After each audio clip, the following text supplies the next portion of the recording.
Okay. If you would like come forward, that would be so awesome, but you don't have to. Okay, ready to go. Hi everyone, and welcome back to Delta Aquatics and Exotics. My name is Anne, and I am a 4th year veterinary student. So crazy that I get to say 4th year and not 3rd year anymore. Just so exciting.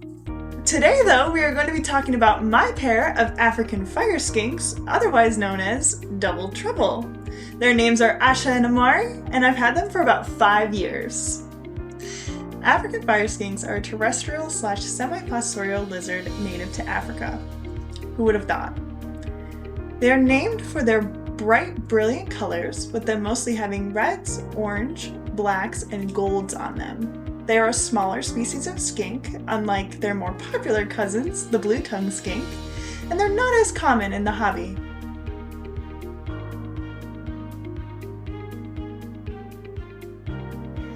They are starting to become available captive bred, and if this is a species that you're wanting to purchase, I highly recommend getting them captive bred. Not only will you be helping out the wild populations of African fire skinks, you will also end up with an animal that is overall a lot more hardy. Care for these skinks is relatively easy once you have the correct setup. Let's talk about enclosure size. The minimum that I would recommend for an adult fire skink is about 40 gallons. But remember that bigger is always better. They will utilize all the space that you can get them. The tank should be able to hold a good layer of substrate. It should be able to handle high humidity, as well as be able to maintain their burrows. Due to them being semi-fossorial, this does mean that they like to spend a good portion of their time underground. They do like it to be rather humid, about 60 to 70%. This is something that, when looking at my tank, I hope to be able to upgrade in the future. I want to be able to have an even deeper tank, so that way I can have even more layers of substrate and allow my fire skinks to create even larger and longer burrows. For temperatures for these guys, their basking spot should sit about 92 degrees, with the cooler side of the enclosure being about 75 to 80 degrees. For me, I achieve this with a deep heat projector that is connected to a thermostat. This thermostat also allows me to ramp up the heat and then slowly cool down the heat, which helps to mimic their natural environment. Please make sure any heating devices that you do have are on some sort of thermostat. If you just plug a bulb in, it can get way into the 100, like past 100 degrees, which could be deadly for your animal. So make sure you understand what heating device you want to use and what's the correct method to make sure that it doesn't cause your animal to overheat. Unless your house gets really cold, it is recommended to shut off all heating sources at night. This way, the tank is allowed to come down to about 70 degrees, but if your house is maintaining something colder than that, definitely make sure that you can have some sort of heating on the tank. That's why I really like my deep heat projector, because it doesn't emit any light, so if I do have to have it on for whatever reason, which my thermostat does have a nighttime setting, if it does need to kick itself on for whatever reason, it won't disturb my animal's sleep. As with almost all species of reptiles, I recommend that they have some sort of UVB lighting. Make sure you look into the Ferguson zone that your animal requires, that way they're not being under or overexposed. African fire skinks require a Ferguson zone of 2. African fire skinks are insectivores, meaning that they love to eat all kinds of insects. When you're looking to feed your African fire skink, make sure to match your prey insect size to about the size of your animal's head. I feed my adult African fire skinks twice a week, and trust me, they'll tell you that it's not enough. But I am definitely happy with their weights, and I don't want to overfeed them and make them potentially overweight. The most important thing to remember when feeding your African fire skink is that variety is key. I've even tried with these skinks cooked quail eggs, and they really seem to enjoy it. It's not a staple, but just something to give them that good dose of variety. Because they are insectivores, it is always important to remember that we need to gut load our feeder insects, which I think I'm going to do a whole video on gut loading at some point. Basically, the small end of the story here is you just want to make sure that you're feeding your feeder insects before you feed them to your reptiles. It makes sure that they are packed filled with nutrients, and don't elicit any sort of deficiencies for any vitamins that your insectivorous lizards or other reptiles or other animals may need. So remember, feed your feeder insects because they'll be feeding your reptiles. Going back to variety, as long as the insects that you're getting are from a good source, whether that be from a pet store or a business that specializes in breeding feeder insects, I would say go ahead and give it a try. I think my one gripe with the reptile industry is that I do wish we had even more species of feeder insects. But as for Asha and Amari, their favorites are crickets, dubia roaches, superworms, hornworms, silkworms, etc. Enrichment is a key to every animal's life.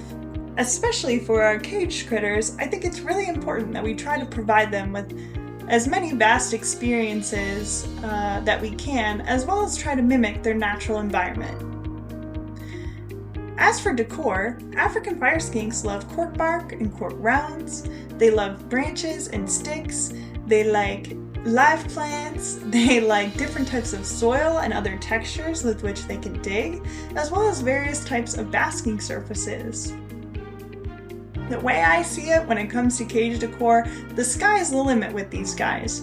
You can really get creative in how you set up their habitat, and I will say from the things I've read about them, I feel like they're often more active than maybe what we've had written in the past.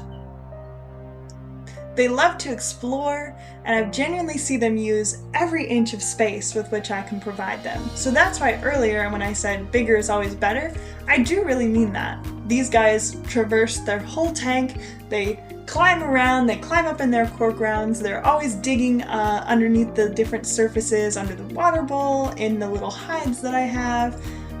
They're very, very active, especially active during the day. So giving them as many different enrichment items that you can, definitely very beneficial.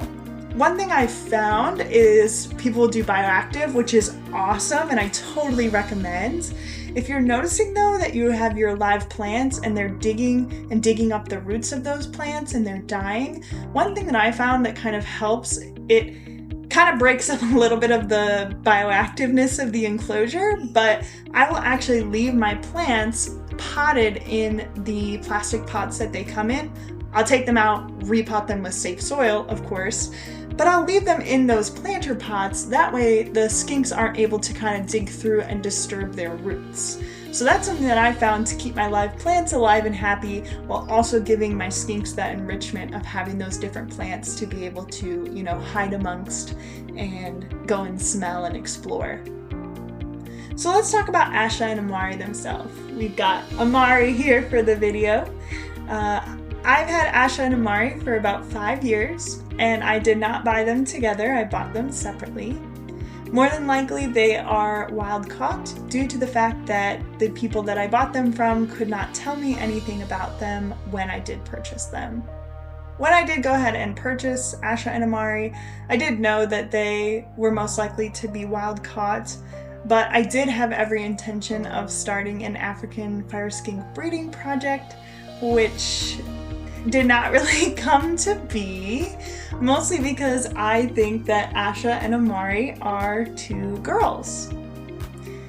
I think this because I have not produced any babies from these two, and they tend to get along really, really well.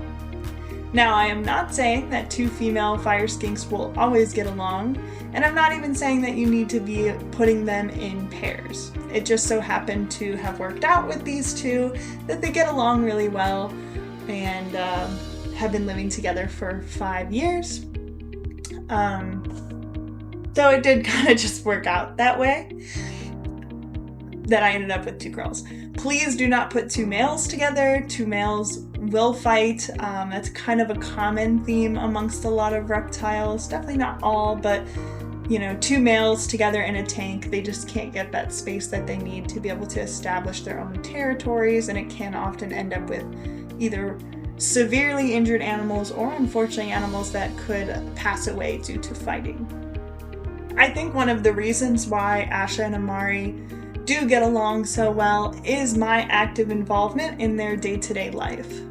Specifically with the fact that I'm interacting with them and I hand feed them, or I guess I should say tongue feed them to make sure that they're getting adequate food and they don't have to fight over the resources. They have ample space within their enclosures to get away from one another. There's all different, again, little nooks and crannies that they can go into if they do want to separate from each other, as well as come together for feeding time, where I'm hand feeding each of them at the same time. So kind of what I do, and maybe I'll do a video on this one day too, is I'll give one a cricket and then I'll give the other one a cricket. And I'll give one a doobie roach and I'll give the other one a doobie roach. And we just go back and forth. That way there's never really any aggression towards one another, because they know that as soon as I call them forward, they're both going to get fed. They're sometimes more enthusiastic about it, but I make sure that they're both getting fed and there's no referred aggression associated around feeding time. When I got Asha and Amari, they came to me thin, dehydrated, and very scared. And I can now say that I have two girls who are gaining confidence, and they really exemplify how amazing this species is. This species is not what I would describe as friendly, as maybe how I would for a blue-tongued skink, but that does not make them bad or mean. They simply live a more elusive lifestyle, which means that it makes sense that they wouldn't want to just necessarily be out in the open. This species can bite, and I'm not going to sugarcoat it. It hurts. It hurts. I do not think this species is good for children, but really no reptile is in my book. They are a really amazing species, and I'm honored by the trust that they've given me. But I will say, it took a long time to get that trust.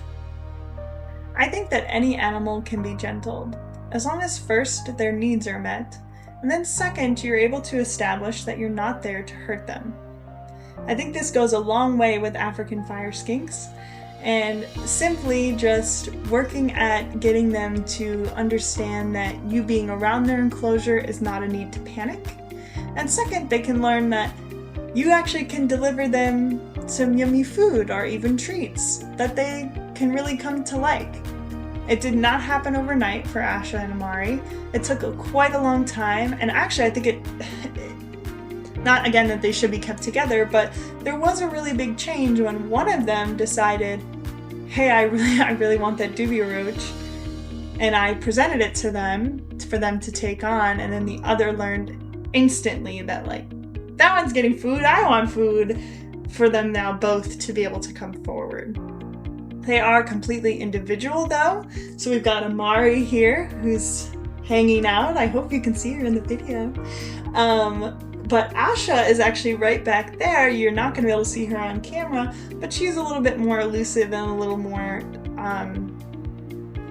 not wanting to be as upfront and hands-on. She is with me. If I'm just around, she will gladly come out. But if anybody else is around, Asha is normally the first one to kind of dip off and run away, whereas Amari is a tiny bit more confident than Asha is. But that's just those individual personalities coming through, which I love so much. Is the African fire skink right for you? I would ask you a couple questions. Do you want a reptile that you can handle? Is it a deal breaker if you can't handle them? Do you have room for a medium to large size enclosure? If handling is a must, a blue-tongued skink might just be a better fit. If you want a pet that is challenging, but so rewarding once you've gained their trust, and you understand that handling might not ever be an option, then the African fire skink might be right for you. Alrighty, so this was just a quick look at my pair of African fire skinks, Asha and Amari. I hope you've enjoyed this video and maybe learned a little something about the African fire skink. And I would love to hear your experiences with this species. Do you own a fire skink? Do you want a fire skink? What about this species really interests you? Let me know in the comments below. I'm really curious to hear what you guys have to say. With that said, I hope you have a super fantastic day, and I will see you in the next one.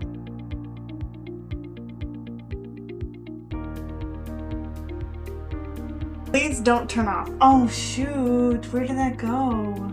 Okay, am I like in the frame?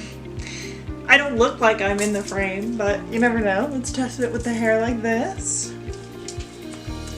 Let's see. Clear my face. Oh, you're there! Let's see if we can get him to come out for the video. Maybe. Probably not, but maybe. Maybe. That's the right button. Oh, sh.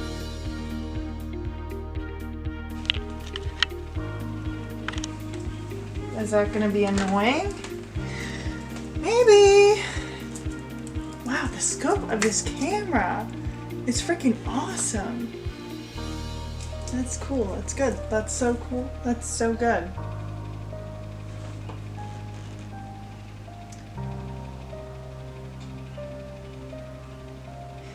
Hi. Okay, ready? And go.